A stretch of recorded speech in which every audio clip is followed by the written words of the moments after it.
box with the white check mark at the end of the webinar.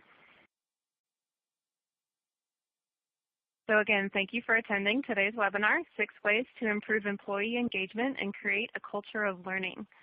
My name is Krista Brubaker. I'm a Content Marketing Specialist here at BizLibrary, and presenting with us today is Leslie Stevens. Leslie is the Director of People Operations at BizLibrary, and in that role, she helps others realize their potential and create a pathway to get there, as well as provides overall leadership development between 3 business units. A little bit about us. BizLibrary is a leading provider of online employee training solutions. Our award-winning online training library contains thousands of micro-video lessons, video courses, interactive videos, and e-learning courses covering a wide variety of topics, and includes additional support materials to further increase learning retention. Our platform is powerful and easy to use, and all of our online training solutions are mobile-ready, allowing learners unlimited access to training content on any device, anytime, and anywhere for true just-in-time learning. So that's enough about us. We'd like to go ahead and get things started here. So Leslie, if we have you on, we're ready to go when you are. I am here. Can you hear me okay, Krista? I can hear you. You sound great. All right. Well, we'll go ahead and get started. Hi, everyone. Thank you so much for spending your Wednesday afternoon, well, not the entire afternoon, just about the next hour with me. I definitely appreciate it. So we're going to spend the next 45 to 50-ish minutes talking about the employee engagement. What is employee engagement? And I did a quick Google search before we started this, and when you look at Google and you type in define employee engagement, you're going to find at least 2 million results. That's a lot. So it can get a little overwhelming when you're trying to look at the world of employee engagement and what is it, but hopefully I'll be able to give you some 6 takeaways from spending the next hour with me. So I always like to start out with a little bit of humor here. For those of you who know the movie Office Space, this was Gary Cole's role as Bill Lumbergh. He was the supervisor, and it's a wonderful satire of life at work. In one scene, Lumbergh tells a worker that next Friday is Hawaiian Shirt Day and that they can go ahead and wear a Hawaiian shirt and jeans to work. I'm sure we have been in workplaces where this is a thing, and managers say, okay, now I have instituted an employee engagement initiative. Well, it could pass at some organizations, but what I like to bring up is that when you do your searches, they can include brilliant ideas such as celebrating birthdays or having team building weekends, starting a company band and jamming on Fridays, happy hours, creating an enthusiastic mission statement, even though not everybody may be in line to your mission statement. But it is so much more than a one-time event, and that's one key thing that I want you to take away from what I'm going to talk about. Some ideas should include things like, how can we invest in the process improvement to raise efficiency? How about having stay interviews with your employees, and instead of waiting until they leave, talking to them about why are they staying there? What is keeping them there? Why are they engaged? What are the things happening that are keeping them engaged? So Hawaiian shirts and ice cream don't solve any of the real problems around here. Yes, they're nice things to have, but ultimately it doesn't solve a problem. So let's look at famous Dilbert cartoon. Before I make my decision, I'd like to ask for your opinions, right? Because we all want to make sure we ask people for their opinions.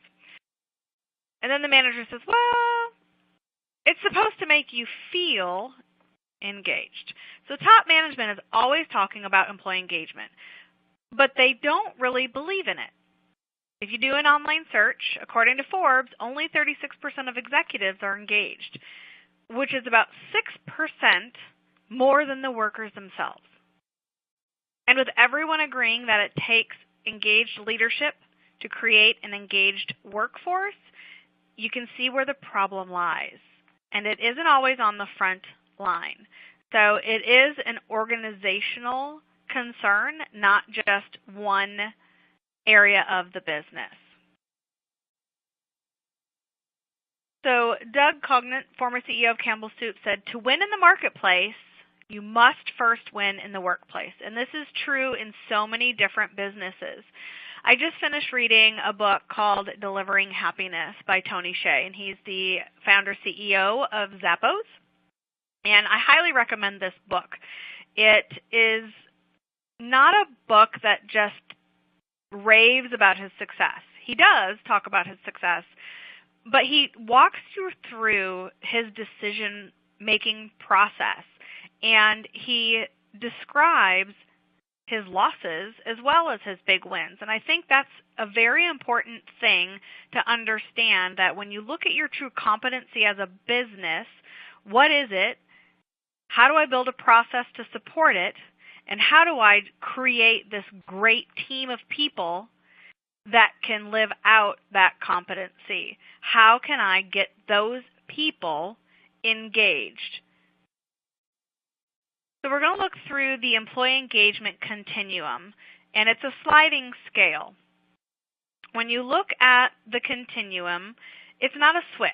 So it's not on and then off and then on and then off. It's a continuum of behavior. So think of the green bar as a bar that slides from left to right.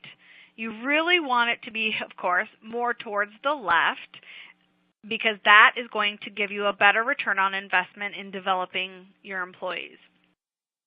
So take a closer look at the three groups. So the three groups are engaged, disengaged, and actively disengaged. And you want to see where your organization or even your team comes in on the continuum. This should be done at a minimum of twice a year, if not every month. And there's small ways that you can identify where your employees sit on this continuum without making it this huge, long, extensive process. It's simply just a conversation with your employees. So I want to throw out some statistics that came from various sources. One of them, which is my favorite, is the State of the Workplace by Gallup.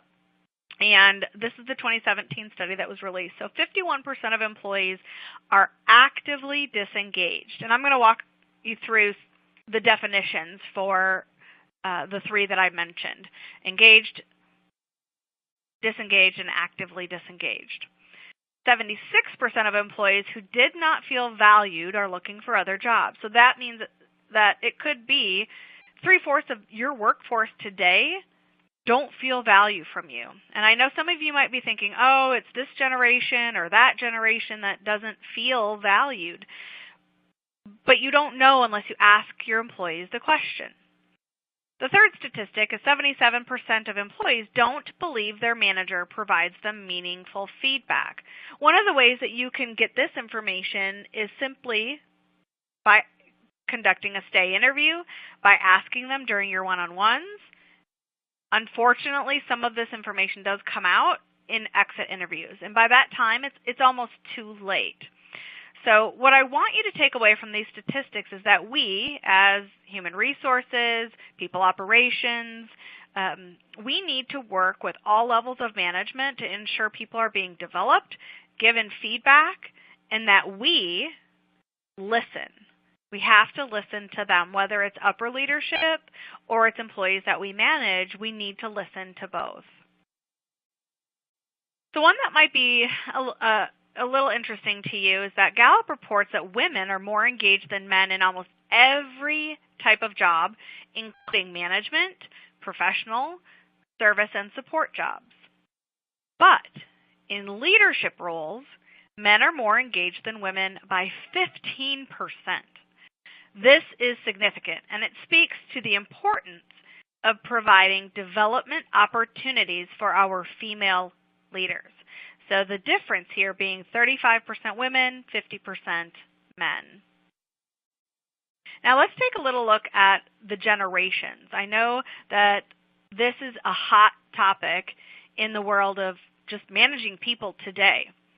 So we're looking at engagement levels by the generation. Generationally, the differences in years past were a lot greater than they are now. I think there's an average of 4 to 5 even generations that make up some workforces. Now that traditionalists have mostly retired, baby boomers have gone up from 28% engagement to 35%. And millennials have widely stayed the same over the past few years at 33%. Gen Xers engagement has also gone up a little bit.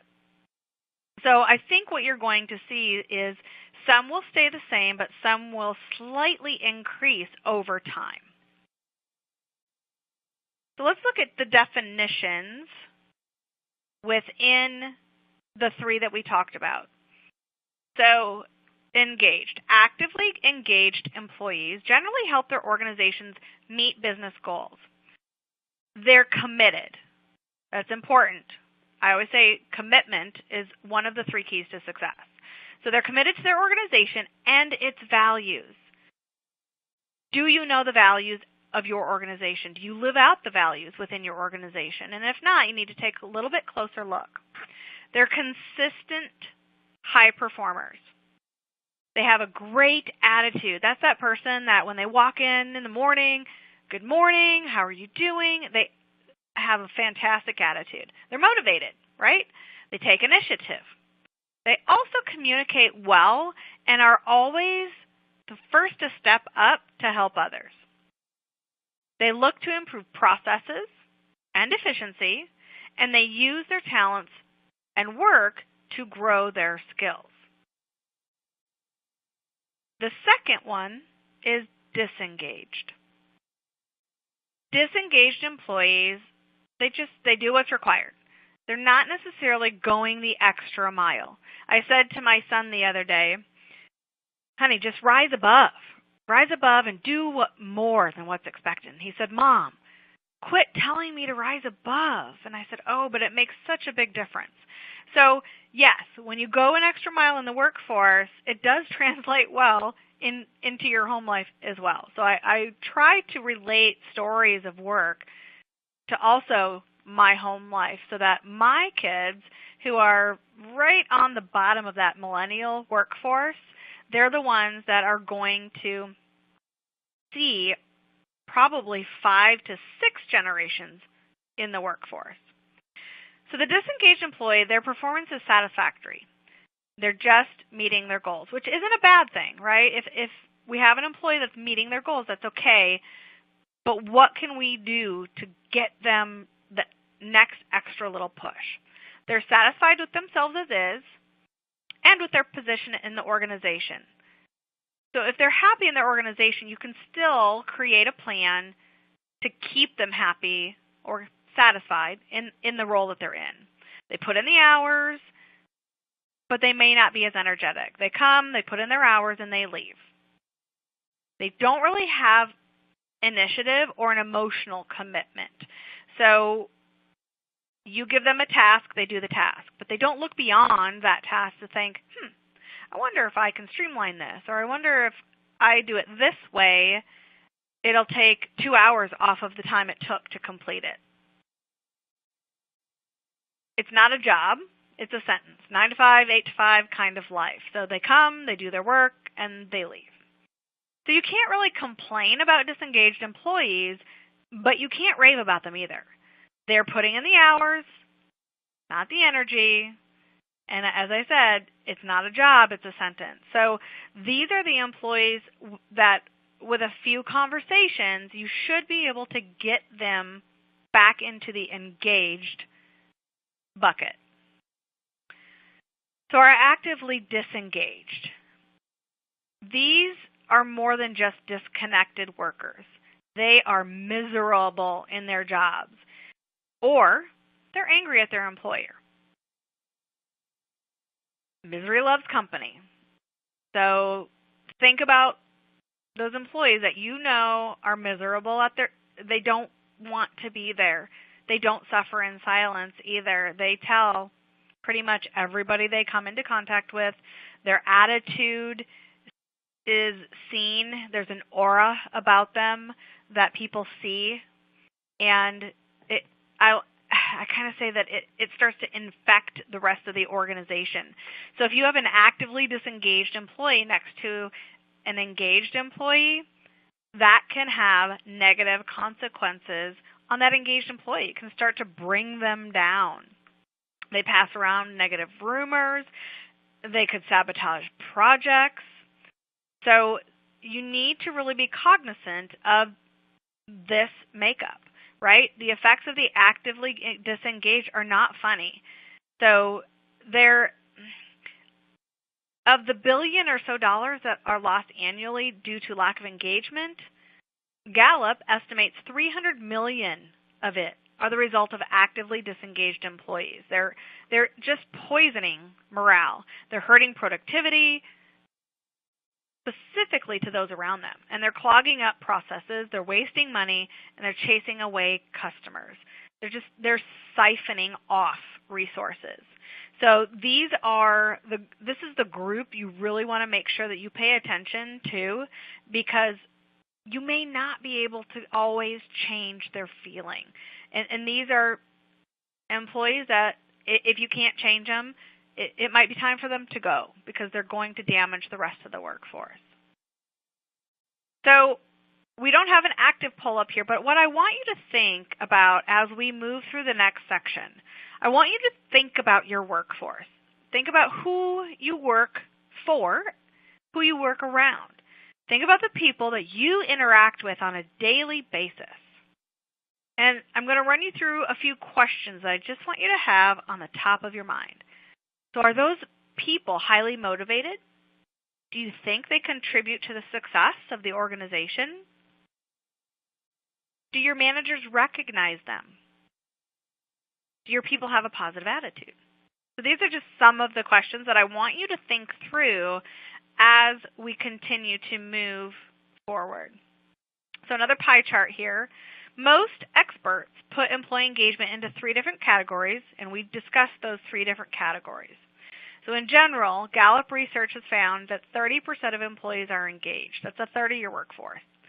52% are disengaged, and 18% are actively disengaged.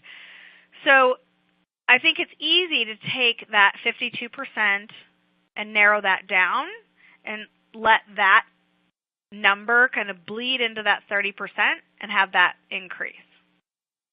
Another interesting fact about engagement is that 59% of employees are more likely to be engaged when they are supervised by a highly engaged manager.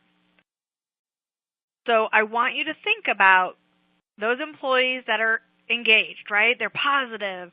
They are your advocate for your business. What are their managers like? Are their managers engaged? Are they super positive? Are they the person who radiates kind of with happiness around the office? It likely is.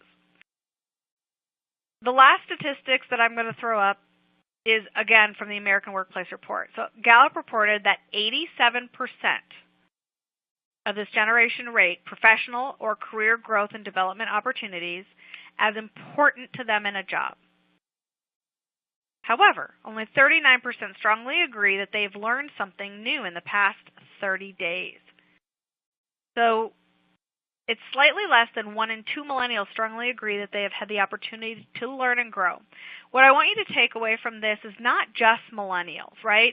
I think there's so many reports coming out about how you need to interact with millennials, and I think it really goes towards a lot of the other generations as well. If you come to work every day and you learn something new every day, what an awesome feeling that should be. You should be able to learn something new every single day. I actually look forward to working and interacting with people from different generations because they do things differently. They know things that are different, and I can take what they're teaching me and absorb it and own it, and I have the opportunity to teach them as well. So I think it's important to foster collaboration and the opportunity to learn from every generation. Bottom line is disengaged employees are costing us money. a lot of money. So out of that 450, 550 billion or so dollars that are lost annually due to lack of engagement, again, Gallup estimates of $300 million. I know I said it in the last slide, but I just want that to kind of settle for a minute.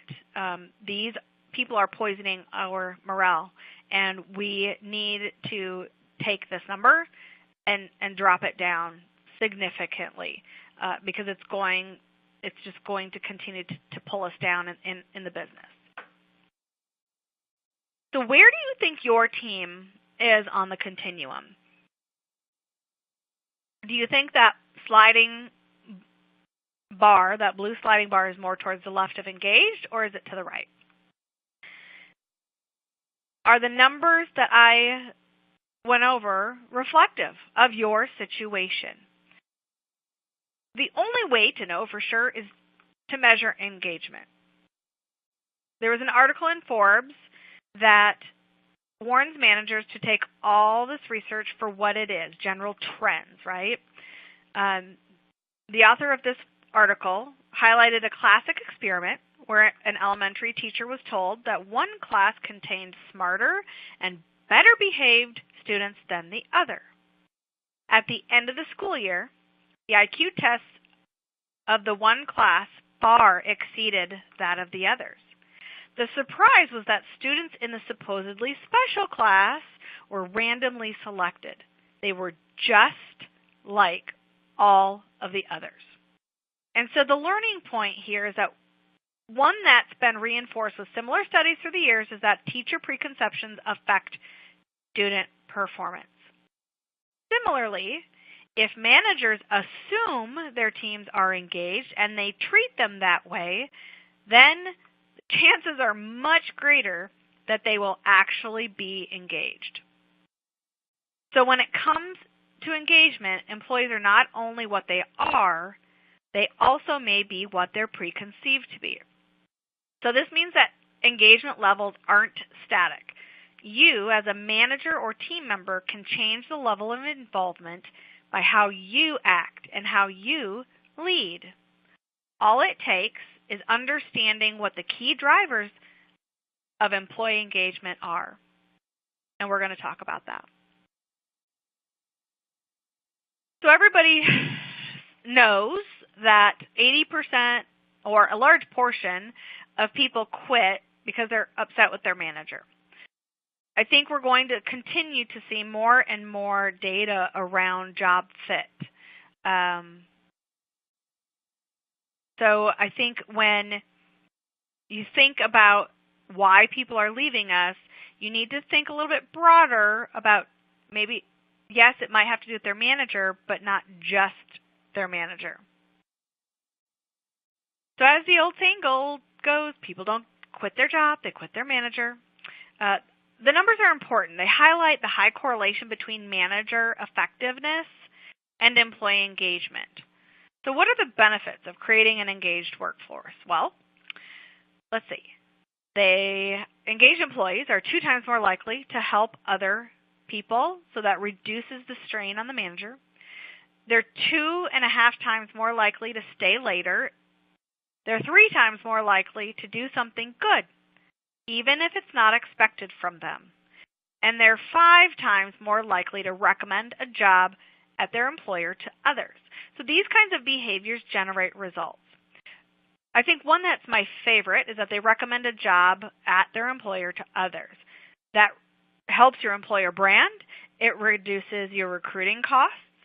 And if you have a, quote, friend, end quote, at work, you're both likely to stay longer, which means you're going to be engaged longer, which is a benefit to the organization. Organizations, leaders, managers, and teams all have a hand in supporting employee engagement. Managers in particular account for around 70% of the variance in employee engagement across business units. So engagement levels tend to fluctuate substantially from team to team and from person to person within the same team. All this variation points to one important factor of engagement, that most companies tend to overlook.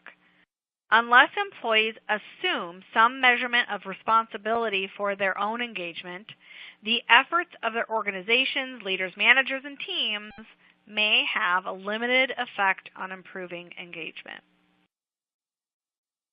All right, so the meat of our discussion today. So we went through all the statistics and kind of where the definitions of the 3 levels of employee engagement. But what can you do to improve employee engagement? And your employee engagement may be okay, but what can you do to maybe take it to the next level? Having the right engagement practices powered by understanding the drivers most meaningful to employees can work towards creating a more motivated and high-performing workforce. Committing to an intentional culture that's open, transparent, and enables employees to thrive is important for retaining top performers. We see that in surveys all of the time. Employees need to be able to thrive. They don't want to be micromanaged. They don't want to be hovered over. Give them the opportunity to really perform.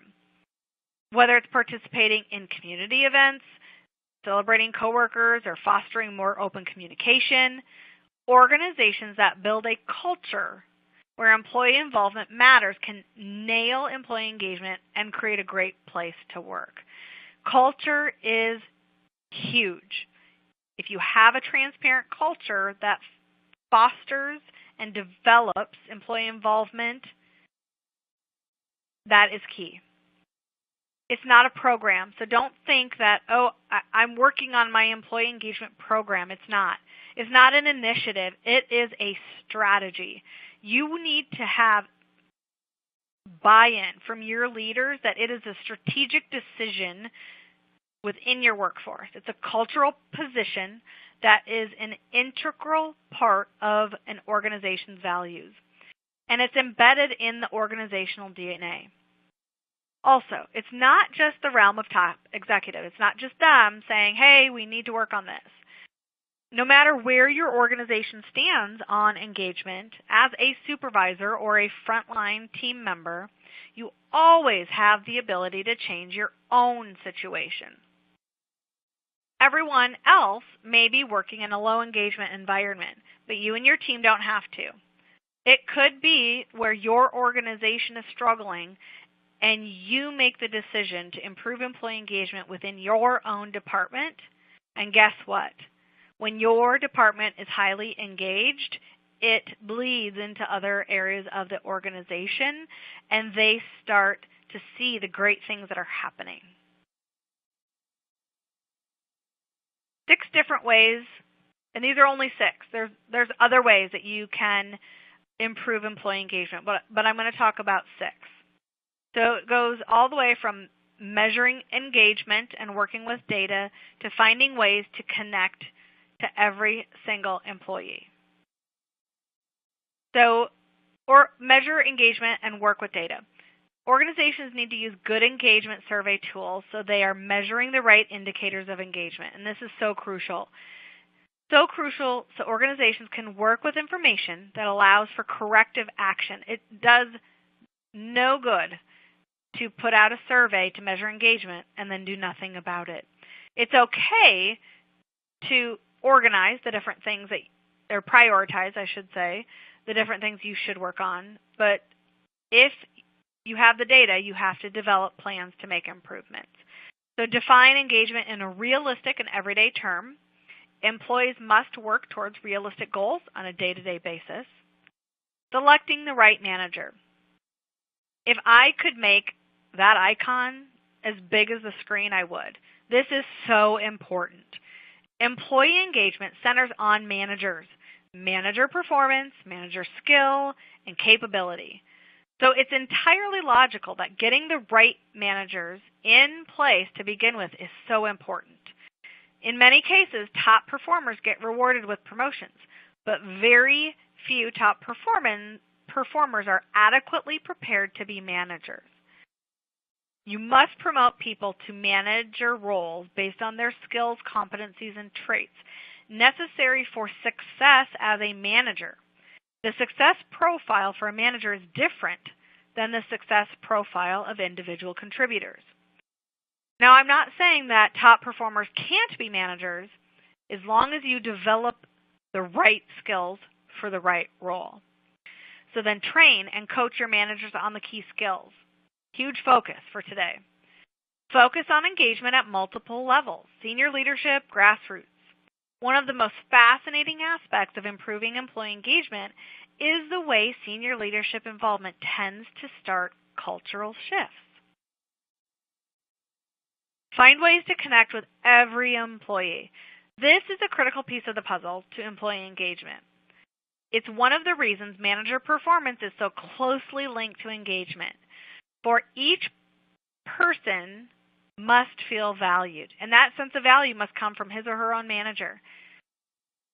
One of the things you might be thinking is, well, but my employees, they value different things. Well, that's up to you as a manager. You need to find out what each of your employees values that's different, and then remember that.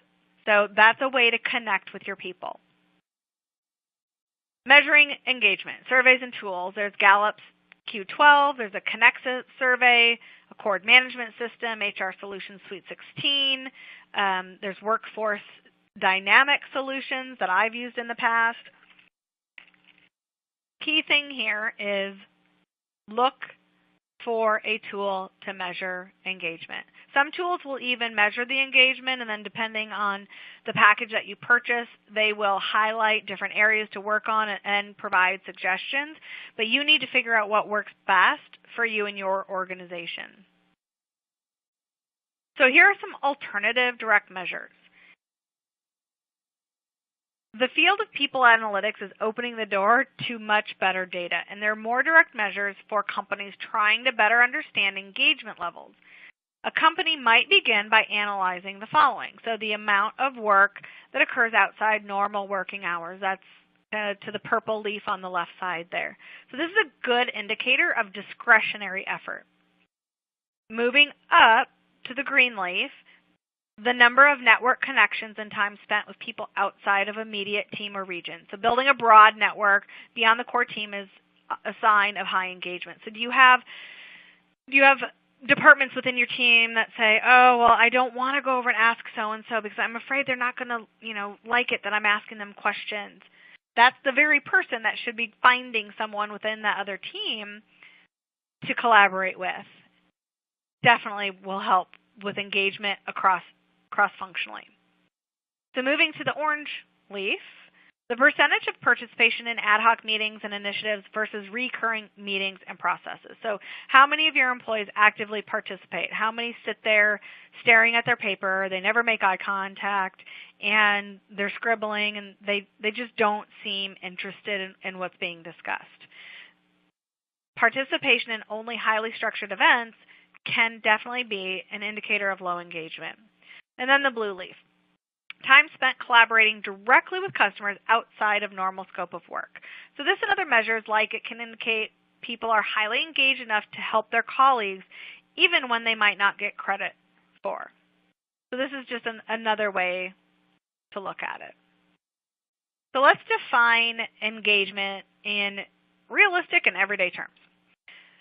Employees must work towards realistic goals on day one, right? We established that.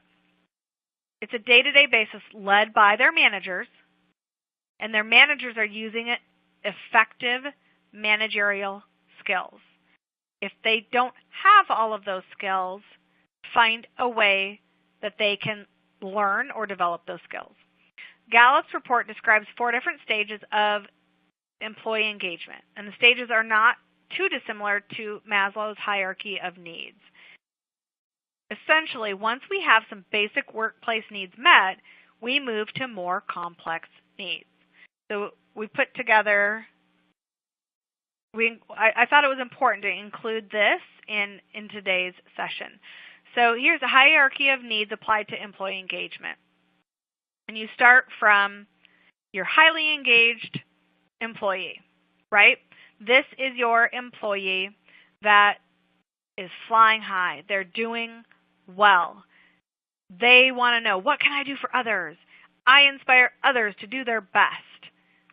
I love working here. I'm a high flyer. Right? These are your employees who you want them front and center. You want them to meet and greet your new employees. I would even say you're engaged, the blue mark there as well. On average, less than 15% of your employees reach that top level. When you look at the second level, it's I'm a vital part of the business, I feel important, I'm really busy, and very likely I'm highly stressed, but I'm a high achiever. I might leave if something better comes along. So they're not 100% committed. All the way down to you're almost engaged, so this is a sense of belonging, right? You're not engaged. These are your demotivators. These are your individuals they're going to bring people down. They're not interested in overtime. They have more sick days. They really don't care to come to work. They don't really like their job, but it's a paycheck, right? And then you're disengaged. They're just there for the money, really. They watch the clock. They leave when they can. They're not satisfied with their job, and they're really just there for survival. So if you're thinking right now, when I look at this chart, I can kind of bucket some of my employees in these different areas. I would say make sure you keep your highly engaged people highly engaged. When you look at almost engaged, I think those people can definitely be bumped up, but you need to make sure they're staying for the right reasons, that you're continuing to give them the opportunity to give you feedback, you're giving them feedback, and you're developing them. That doesn't mean you have to develop them to get promoted. You can develop them in their current role as well. There's nothing wrong with developing employees in their current role if that is what makes them happy. I can't reiterate enough, select the right managers. Employee engagement centers on managers, manager performance, manager skill, and their capability. The future management model is all about removing roadblocks from the path of employees in order to help them succeed. I would say some of my most memorable managers that I've ever worked for, that's exactly what they did. They removed roadblocks so I could do the job that I was supposed to do, I could be a high performer, and I could make their role easier by doing my job. The traditional idea of management was based on leading by fear and the notion of command and control. I relate this back to my experience in the military. So 20-something years ago, you did what you were told. You didn't ask questions. You never thought outside of the box. You just did what you were told. I still have some of that mentality today of following chain of command, but when you select the right managers and you empower them to empower their employees to help you make the right decisions, it can make a huge difference. You can still have some of that traditional idea of management, but it's no longer by fear, right? So when I look at current day and some of my friends who are still in the military, it has changed a little bit. They are more open to feedback. They look at competency development. In order to get promoted up the ranks, they put you through leadership training. So they do more to develop their managers, I think, than they did a long time ago. And that's how companies should look at it as well. It's not just tell your employees what to do. It's tell them what to do. Let them try it. If it doesn't work, be open to their feedback. And you can set it up with great expectations of, I'm open to your feedback. I may not always be able to implement everything right away once you give it to me. I might have to take it back and think about it a little bit. But I really want you to know I appreciate you giving me this feedback. So be transparent. I think employees today would much rather you be transparent than just to act as someone who took their feedback and did nothing with it. So be cognizant of the managers that you are selecting. There was a future job report under World Economic Forum that listed the top 10 skills that are going to be needed in 2020 and 2015. I thought this was kind of interesting because there are some that are repeated from 2020 to 2015, but there's some that fell off. So when you look at 2020, creativity is third on the list. In 2015, it was at the bottom. I think about some of the people that I work with on a daily basis, and they are wicked smart. They're extremely creative, and I love that about them because I know that if I'm struggling with creativity, I can go to them and they can help me work through it. I think the other one that you'll see on 2020 that I'm a true believer in is emotional intelligence. And if you haven't looked into emotional intelligence yet and you're managing people, I strongly recommend that you do. 2 years I spent studying for my master's degree in leadership and organizational change, and a lot of it was based on emotional intelligence. It will allow you to see things in a different light and really understand the human component of your people. So let's walk through some of the key competencies and skills for managers. So I already mentioned emotional intelligence. This refers to the ability to perceive, control, and evaluate emotions. It's not intelligence per se, like I want to see your IQ test. Emotional intelligence is a complex competency that involves our ability to understand and monitor not only our own feelings and emotions, but also the feelings and emotions of those around us. I'm not saying you have to be soft, okay? It just allows a better understanding of your people. Some emotional intelligence competencies are recognition, empathy, self-awareness, self-management. Those are just a few that come top of mind. Coaching skills. This is critical. Your managers may be able to point out things that their employees are doing wrong, but they don't know how to coach. So make the time to teach and practice coaching skills with your managers. This is a critical competency for managers that few organizations take the time to adequately develop. If you are one of those organizations that have a management development program or a leadership development program, or you have Management 101 and you have mentor type programs, I think that's awesome. I think that's great that you're able to provide that benefit, yes, I said benefit, to your employees. So coaching is crucial to developing the skills and abilities of each manager's team. And so this begs the question, why isn't coaching a core competency for managers in every organization? It doesn't have to be a complex process for a manager. At its core, coaching is primarily about a perspective where the manager focuses on the actual needs of his or her employees and puts those needs first. So some examples of coaching behaviors are ask versus tell approach. Coaches ask their employees questions to help them solve the problems. One of the things I always say to my employees is, I am happy to help you solve problems or help you think through things, but don't bring me a problem and expect me just to solve it. Bring me a problem and then talk me through some of the solutions that you think are ideal, and we'll find that best solution together.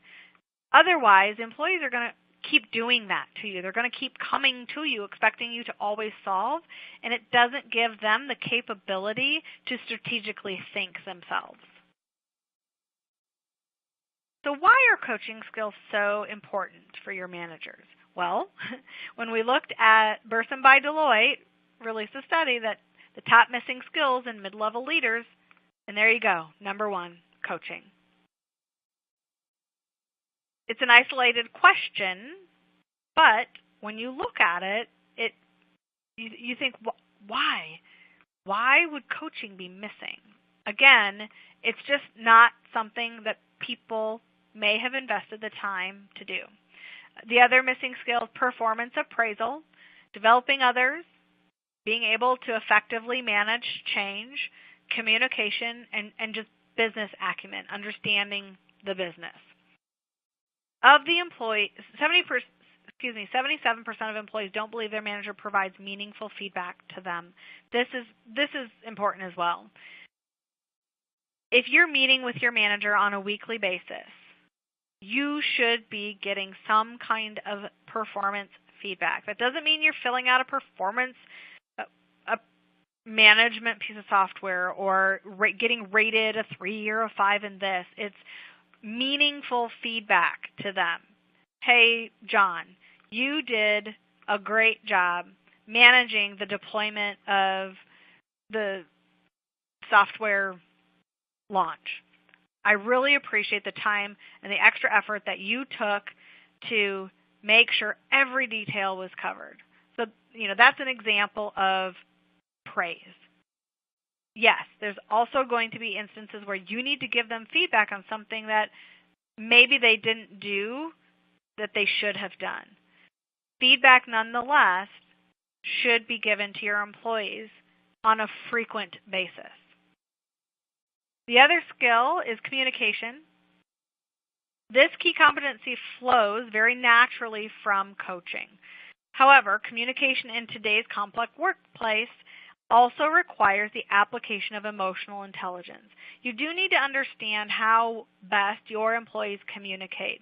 Is it over text? Is it over instant message? Is it an email? Is it face-to-face feedback and communication? Develop that relationship with your employees. Also remember your remote employees. Maybe you have some remote employees who absolutely thrive when they have their one-on-one conversations with their managers via video. They work remotely, so they don't always get to see you. They don't get to see the body language. They don't get to see the facial expressions. This is important when maintaining relationships and keeping connected with your employees. Delegation. The right task to the right people. So great managers are able to delegate effectively and make sure that those they're delegating to carry through. So focus on engagement at multiple levels, even senior leadership and grassroots. Focus on the strengths. 61% of employees with managers that focus on strengths are engaged. And then look at intrinsic versus extrinsic. Most of today's workers are asked to self-manage to a significant degree, and to use their intelligence and experience to direct their work activities to accomplish important organizational purpose. So this is how today's employees add value: innovating, problem solving, improvising to meet the conditions they encounter to meet customers' needs. Have a sense of meaningfulness. That is an intrinsic reward. Sense of choice, sense of competence, sense of progress. Those are all intrinsic. When we look at extrinsic, that is more relating to what things can I give to you. Okay? So find ways to connect with your employees every single day. Again, critical piece to the puzzle. So I went through the 6 different ways to increase employee engagement. I covered the different skills that are necessary, skills and competencies for your managers. And with that, Krista, we're going to open it up for some questions. Let me see if I can see any questions that have come through. Yeah, thank you, Leslie. So we are going to get to Q&A in just a few minutes.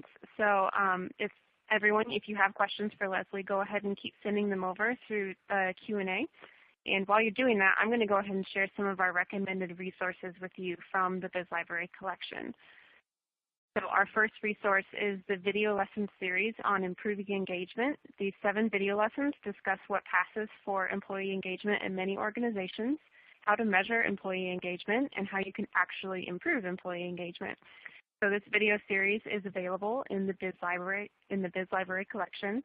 And our next resource is the video lesson on leadership feedback, what employees want to tell you but don't. Leaders don't receive much feedback from the people they lead. In fact, they often have no idea how good or bad their leadership really is. Leadership feedback is an entertaining and thought-provoking video lesson that provides the kind of honest feedback leaders don't normally hear. So again, these resources are available in the Biz Library collection, and you can try out these video lessons and courses by doing a free trial with Biz Library. You can click that you're interested in the poll I'm going to leave up here during questions, or use the widget in the toolbar below. So Leslie, I'm going to go ahead and pull up some of these questions for you. There's one that we have here from Scott, and he's asking, what's the difference between employee engagement and employee loyalty? Oh, great question. Well, you can have employees that are loyal to the company. Maybe they've been there a very long time and they're going to stay there. But what is their attitude like? Are they positive? Do they just come into work? So they could be that disengaged employee where, yes, they're loyal because they've been there a long time and they believe in what the company's doing, but they're not doing anything extra. They're not seeking feedback from their managers. They could be that disengaged employee. So in an ideal world, you want that loyal person to be engaged. You want them to be your cheerleader for the company. You want them to be that person who is positive and they're trying to learn new things in their business, and that will kind of rub off on other employees who they say, hey, you know, he's been a loyal guy for a long time, and then they see the different behaviors that he portrays. All right, yeah, thank you. We have a bunch coming in here. It's hard to pick one. So we had one come in from Kim, and she's saying, how do I have the manager become more engaged in their staff? And do the same rules apply to the leader of the firm or the CEO? Oh, Kim, that's a great question. Yeah, so keep in mind, if you have a manager or even a leader of a firm who you don't necessarily think is engaged, and you're in a position where you can have a conversation with them, I think it is important. If you're going to make it a strategic strategic decision for your company, it's worth a conversation. And it could be where you're doing a stay interview for that manager. And it's simply asking that manager, you know, what's going on in your department? Help me understand some of the things that you're working on. How do you feel your employees are engaged? And you taking that information and being the person that's listening to all of it, you can help wrap your head around, okay, what do I need to do? If it were me, I would say, what do I need to do as people operations to help that manager work towards feeling more engaged, because then I know that that's going to have a direct impact on their employees, which is going to be beneficial for the business unit. Same thing with the leader of your practice, I think is what the question was. If you are in a position to have that conversation, then you absolutely should.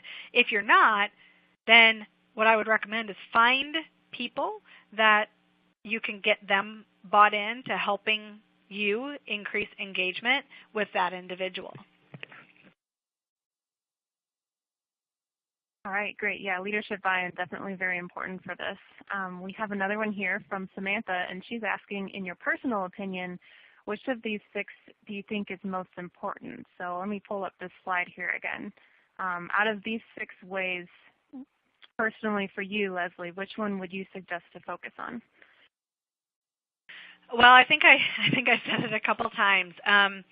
Train and coach managers on the key skills and competencies, because if you have managers who are not engaged, they don't have the skills, they don't know how to coach their employees, it will affect a higher number than just that one manager. So if you have one manager that, say they manage 10, 20 people, that's 10 or 20 people now that aren't getting developed, they're not being listened to, and they see their manager as incompetent, and you don't want that.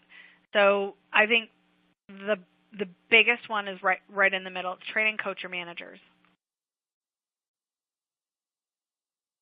Awesome, thank you. So I think we have time for one more here. So this one's from Linda, and she says, I manage a call center where we speak to customers who are often angry at our company, and this anger is often heaped onto our people.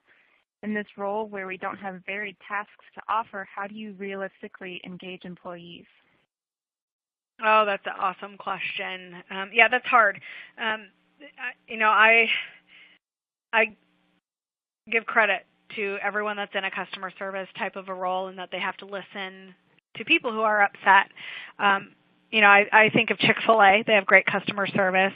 I think of Zappos, of course, because I just recently read that book. But I often think it's a lot about the attitude, and I talked about the engaged employee, that engaged employee is positive. They have an aura about themselves that is just different. And if you can do or say something encouraging to those employees before their shift, during their break, periodically during their shift, it can make a huge difference. It only takes one person to positively impact that can then positively impact someone else.